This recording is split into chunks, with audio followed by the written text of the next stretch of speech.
Hey guys, what is up? You're watching Super Nintendo Collection Quest, the return of the monthly video where I go over my recent Super Nintendo game pickups. I play through it a little bit, I do a little bit of a review, and see if it's a game I would like to come back to. As a kid, I loved my NES, but when I got my Super Nintendo, that was it. Great graphics, sound, and gameplay.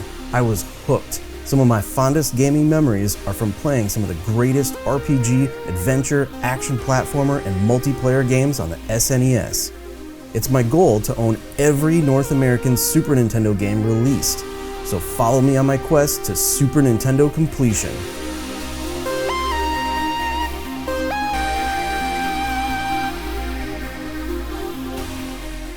So during my absence, I picked up number 677 in my collection, Sink or Swim.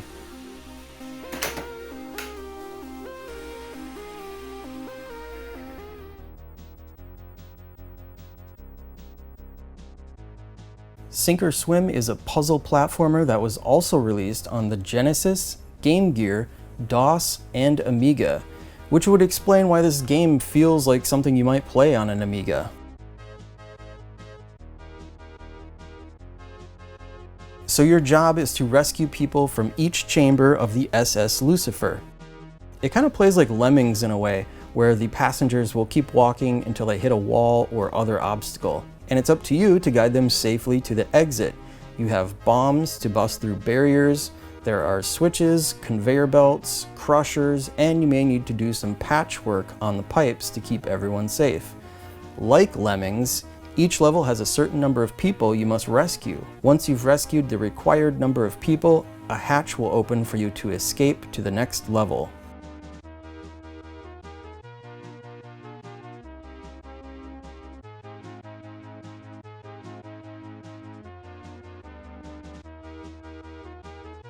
Every 5 levels, you'll get a password that you can use to resume your progress.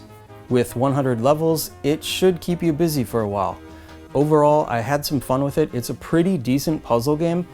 If I ever wanted to challenge myself, I might go through all 100 levels.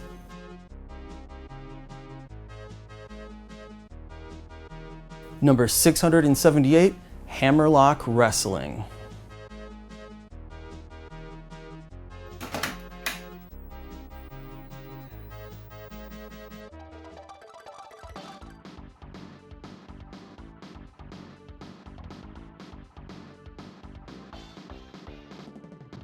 Hammerlock Wrestling is the perfect example of style over substance. The actual game mechanic here seems very basic, but the flashy visuals will overshadow what little substance this game has to offer. That is, if you can even focus on the game. The screen is constantly being split 3 ways, sliding the game field up and down, flashing close-ups on the wrestler moves and the audience. The whole thing plays out like a crazy music video. Sure, the game makes a good trailer presentation, but when you actually want to try and play it, it feels like the game cares very little about the gameplay and more about selling itself.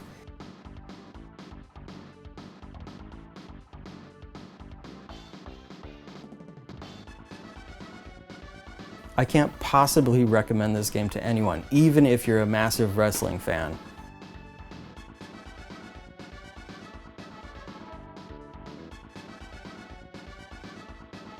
Number 679, Oscar.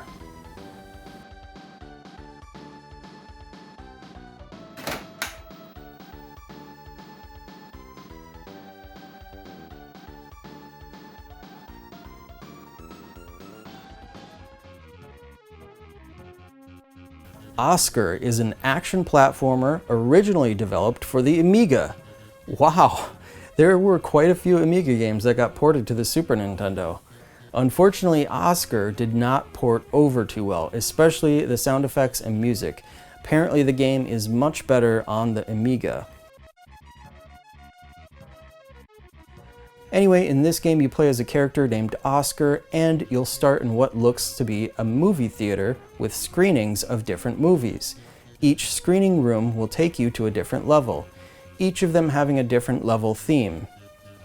Your goal is to collect all of the Oscar trophies and finally exit the level by finding the clapperboard. Enemies can be defeated by jumping on their heads one or more times, including this chainsaw. For some reason, I don't think you would ever want to jump on a running chainsaw, but that's what you do in this game to kill it.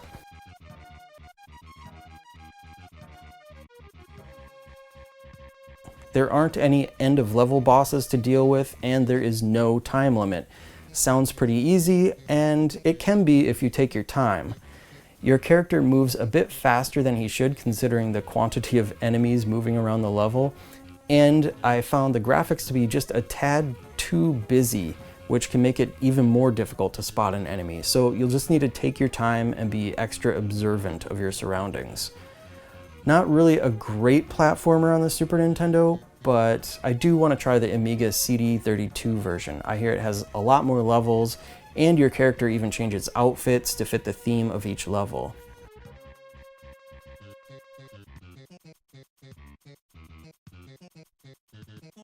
Number 680, Death and Return of Superman.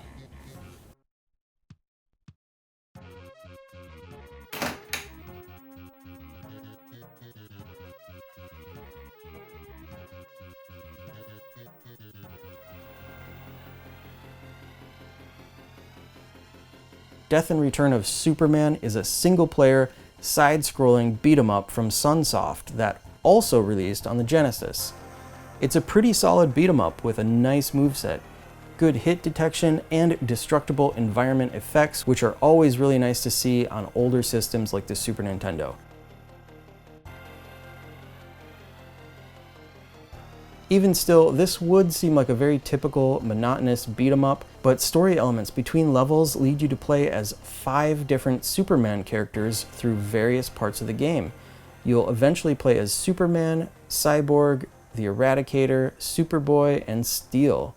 Also, the game has several power-ups and extra lives hidden in the walls and certain off-screen areas as well. I'll definitely come back to this one and try to make it through the whole game at some point. Highly recommended. That is such an awesome brawler on the Super Nintendo. I love the massive sprites and the environmental damage. So good. All right, next up, I have number 681, Capcom's Soccer Shootout.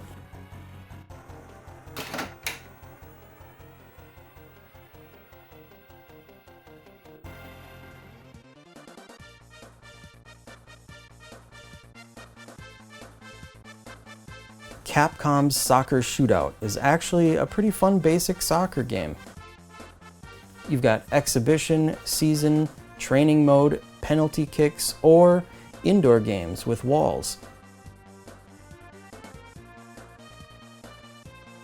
It uses Mode 7 to give the camera view a slight angle from above and to the side.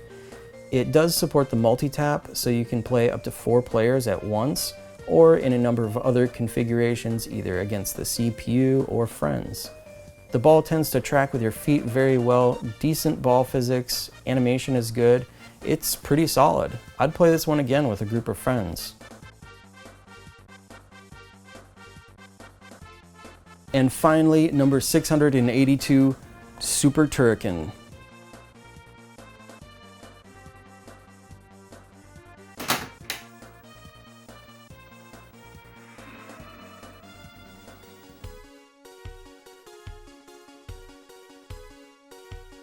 Super Turrican is an excellent action platformer that has some exploration in it, which reminds me a bit of Metroid. There's also action elements that remind me of Contra, and high-powered gunning that you might see in most shoot-em-ups. There are so many secrets and hidden areas to figure out and discover too. It's just a really well put together game that offers an experience you really don't get in too many other games. One little detail I appreciated is that the game will guide you to the exit in some areas, since the levels are pretty open, and sometimes you'll be traveling to the left, right, up, or down to make it to your destination. It can get pretty easy to be turned around. If this happens, look for the nearest exit arrow.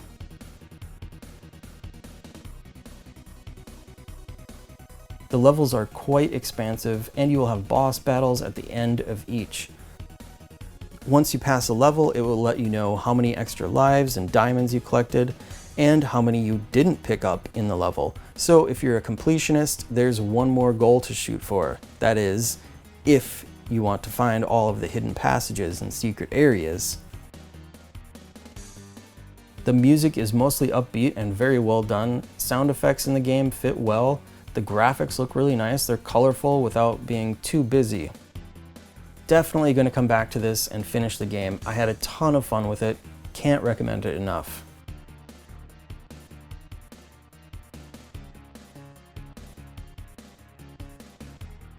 Alright, so that is going to do it. I picked up 6 new games to add to my North American Super Nintendo collection, and I have just 41 more to go. Now these games I picked up like a few years ago, and I'm now just getting around to playing them and trying them out. But like I said, I've got 41 more games to go, and it's been so long since I've gone and shopped for retro games, I don't know what to expect anymore. I'm gonna be checking all the usual spots, and I hope the prices are still fair, but you know, like everything else, a lot of video game prices have been shooting up recently on just about everything I've noticed. But we'll have to see. I'll see you guys next month with whatever I find, and in the meantime, I'm still gonna be uploading more Vita content, game reviews, and everything else. So yeah, till next time, I will see you later.